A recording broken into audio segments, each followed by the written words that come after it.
چھینتے نہیں ہیں۔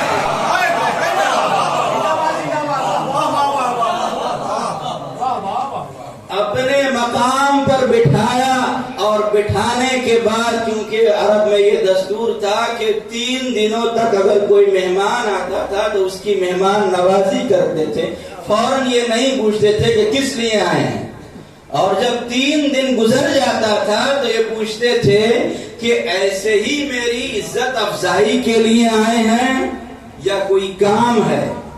تو جب 3 دن گزر گئے تو ایک مرتبہ حزام بن خالد نے پوچھا کہ کیسے حاضر ہوئے، کیسے آپ نے تکلیف کی؟ تو ایک مرتبہ حزام بن خالد سے عقیل کہتے ہیں کہ میں رشتہ لے کر آیا۔ تو حزام بن خالد نے پوچھا کس کا رشتہ؟ تو ایک مرتبہ عقیل نے کہا شہنشاہ دین دنیا داماد رسول علی ابن ابی طالب۔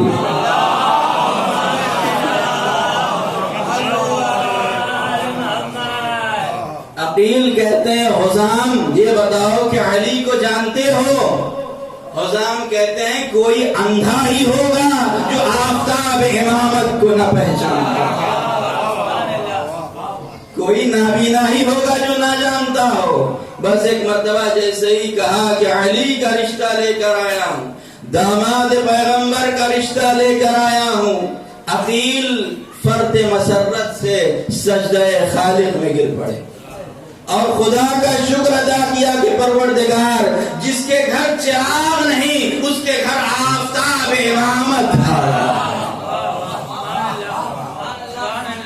خدا کا شکر ادا کیا اور کہا کہ رکیے میں اپنی بیٹی سے بھی پوچھ لوں، اس لیے کہ شریف بیٹیوں کے باپ رشتوں کو بیٹیوں پر تھوپتے نہیں ہیں، بیٹی کی مرضی بھی پوچھتے ہیں کہ بیٹی کی مرضی ہے یا نہیں ہے، بیٹی راضی ہے یا نہیں ہے۔ ایک مرتبہ پردے کے قریب گئے، ایک طرف جناب ام البنین ہے اور دوسری طرف حزام بن خالد ہیں، اور پوچھتے ہیں بیٹی علی کو جانتی ہو؟ شہزادی فرماتی ہے بابا میرے امام برحق ہیں۔ کہا بیٹی عقیل تمہارا رشتہ لے کر آئے ہیں انہی سے۔ تو ام البنین فرماتی ہیں کہ بابا عقیل تو ابھی رشتہ لے کر آئے ہیں، رات خواب میں رسول کی بیٹی آئی تھی اور مجھے دلہن بنا کر فرماتی تھی ام البنین تمہیں مبارک ہو کہ تم میرے بیٹے عباس کی ماں بنو۔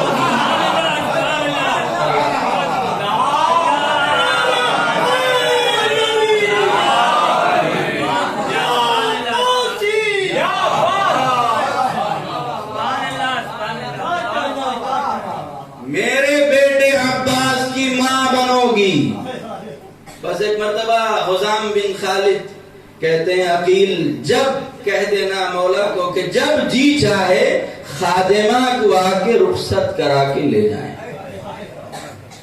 بس تاریخیں مقرر ہوئی اور مولا کائنات غدیر کا دولہا بن کر چلا ہے، عقد ہوا، اور ایک مرتبہ کنیزیں پالکی میں جناب ام البنین کو لے کے چلی ہیں درے مولود کعبہ کی طرف۔ جیسے ہی گھر کے قریب پالکی پہنچی ہے کہ شہزادی فرماتی ہیں کہ گھر کے باہر ہی پالکی کو اتار دیا جائے۔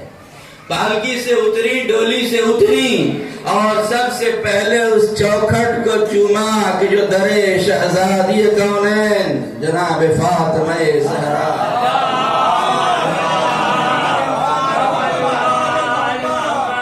چوکھٹ کو بوسا دیا۔ کنیزوں اور غلاموں نے کہا کہ بی بی یہ گھر کے باہر کیوں اتر گئی؟ آپ نے فرمایا کہ تمہیں نہیں معلوم یہ کوئی معمولی دروازہ نہیں ہے، یہ وہ در ہے جہاں خدا کا رسول بھی آتا ہے تو پہلے سلام۔ گھر کے اندر داخل ہوئی تو ذکر العباس نام کی کتاب میں یہ روایت میں نے پڑھی ہے کہ جب ام البنین گھر میں داخل ہوئی ہیں تو امام حسن و حسین کو بخار کا عارضہ تھا اور آپ بستر پر تھے اور شہزادی ان بستر کے قریب گئی اور 7 مرتبہ امام حسن و حسین کا طواف کیا. زینب ام کلثوم کو بلایا, خاک پر ہاتھوں کو جوڑ کر بیٹھ گئی اور فرماتی ہیں کہ شہزادیوں, میں ماں بن کے نہیں آئی ہوں, کنیز بن کے آئی. کیا بات ہے. اور پوری تاریخ اٹھا کر آپ دیکھ لیجیے, پوری تاریخ کبھی یہ نہیں ملے گا کہ ام البنین نے زینب ام کلثوم کو نام لے کے بلایا. جب کہا تو شہزادی کہہ کے پکارا, کبھی نام لے کر نہیں پکارا. جس طرح ماں نے شہزادی کہا ویسے بیٹے نے حسین کو کبھی بھائی کہہ کے نہیں, کبھی بھائی کہہ کر نہیں پکارا. جب بھی پکارا تو آقا مولا کہہ کے پکارا. بس ایک مرتبہ وہ تاریخ بھی آ گئی, 17ویں شعبان. یہ بھی ایک تاریخ ہے ولادت کی, اور لکھنؤ میں اور مختلف مقامات میں بھی اس تاریخ میں جشن منایا جاتا ہے.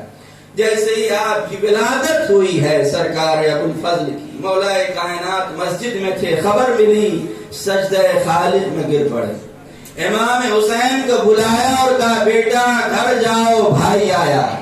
امام حسین دوڑے ہوئے بیت الشرف کے قریب آئے, گھر کے اندر داخل ہوئے تو کیا دیکھا کہ ماں کی آغوش میں بچہ ہے, بھائی ہے. قریب گئے اور اس سے پہلے کہ حسین لیتے, زینب نے اپنی آغوش میں لے لیا. کبھی زینب آغوش میں لے کر گلے سے لگا رہی ہیں, کبھی ام کلثوم کلیجے سے لگا رہی ہیں. اتنے میں مولا کائنات بھی آ گئے. کیا دیکھا کہ زینب ہیں جو عباس کو ایک گھر کے گوشے میں لے گئی اور کچھ سرگوشیاں کر رہی ہیں. بس جیسے ہی مولا نے دیکھا تو کہا زینب یہ بچہ تو ابھی پیدا ہوا ہے, اس سے کیا باتیں کر رہی ہو. زینب نے کہا بابا مجھے اماں کی وصیت یاد آ گئی. میری اماں نے وصیت کی تھی کہ بیٹی زینب تمہارا ایک عباس نام کا بھائی پیدا ہوگا, اور جب وہ بھائی پیدا ہو تو تم میرا سلام پہنچا دینا اور یہ کہہ دینا کہ عباس تم زہرا کے بیٹے ہو, عباس تم زہرا کے بیٹے ہو. ایک طرف سے حسین آگے بڑھے اور اپنی آغوش میں اپنے بھائی کو لیا. بس بھائی کو آغوش میں لیا کہ 13 رجب کی تاریخ دہرائی جانے لگی. نہ ام البنین کا دودھ پیا, نہ ان کی آغوش میں آنکھوں کو کھولا. بس جیسے ہی آفتاب امامت کی آغوش میں قمر بنی ہاشم آیا, آنکھوں کو کھولا. جیسے ہی رسالت کی آغوش میں مولا کائنات آئے, آنکھوں کو کھولا اور پہلی زیارت رخ انور پیغمبر کی تھی. ویسے ہی آپ نے پہلی زیارت رخ امامت کی اور امام حسین نے اپنی لسان مبارک آپ کے دہنے مبارک میں ڈال دی. اور دیر تک حضرت عباس آپ کی زبان کو چوستے رہے, اپنی آغوش میں لیے رہے. بس ایک مرتبہ مولا نے فرمایا کہ اب حسین کیونکہ یہ تمہارا بھائی بن کر آیا ہے, نام بھی تم رکھ دینا. امام نے فرمایا, حسین نے فرمایا بابا میں نے اس بچے کا نام عباس رکھ دیا. تو ایک مرتبہ مولا نے پوچھا حسین تم نے عباس نام کیوں رکھا؟ تو مولا نے فرمایا بابا جب اس بچے کو میری آغوش میں دیا گیا تو میری آغوش میں آنے کے لیے اس طرح اس نے انگڑائی لی کہ کپڑے کے بند ٹوٹ گئے, تو میں نے اس کی شجاعت کو دیکھ کے اس کا نام عباس, میں نے اس کی شجاعت کو دیکھ کے اس کا نام عباس رکھ دیا. آپ دیکھیں دنیا میں